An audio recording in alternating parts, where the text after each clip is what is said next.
each other. You were saying earlier that you're trying to look more now toward what can be done to change the situation that we're in, and obviously the Obama administration was welcomed by the people, but has disappointed in many ways. What do you think that people who are still concerned about what that movement stood for at the beginning, those who were supporting him and those who saw a hope for real change, what needs to be done now?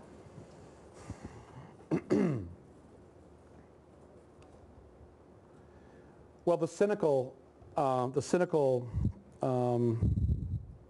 answer that the Democrats, the Democratic Party and Obama would give you is that they know we have nowhere else to go, and so therefore they don't have to listen to us, and they can play it in the center or even to the right, and where are we going to go?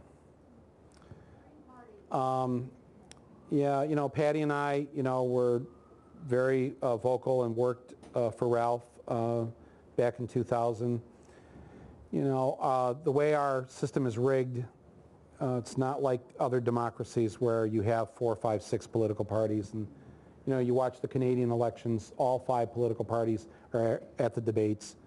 They all get an equal amount of airtime. You know, it's a fair system. Britain's going through it right now, and their election season will last 4 weeks.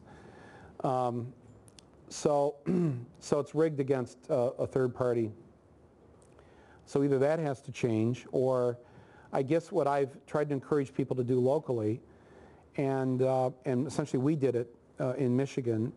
We moved up into northern Michigan to basically just, you know, be away from everything, and it's in the woods, and it's a county that always votes for Republicans, and there were 4 dues-paying members of the Democratic Party there in this county when we moved there, and so we decided, why don't we just, well, let's just take over, let's just get 8 of our friends to come, and we'll be the majority, and we'll just take it over. That's a lot easier than starting something new. You know, they've already got, you know, stationery printed, and you know, they got a logo picked out, and you know how many fights can happen over the logo. So so today there's 350 dues-paying members of the Democratic Party in our county. And when Bart Stupak, who's our congressman, was going to derail the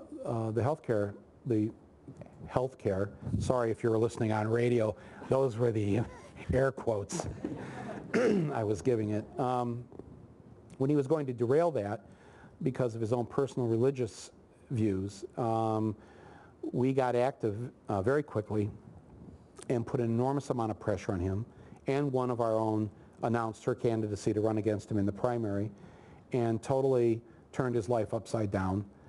He was forced to vote the right way, and I saw that happen, that citizen power on a local level, with the work we had done just in 4 years of building the local Democratic Party into essentially a very progressive left political organization that uses the free ballot space called the Democratic Party on the ballot.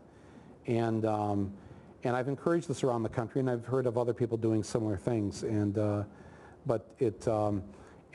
go to the state convention, and we're just, you know, we cause a ruckus whenever we can with the other Democrats that really should be calling themselves Republicans. As we wrap up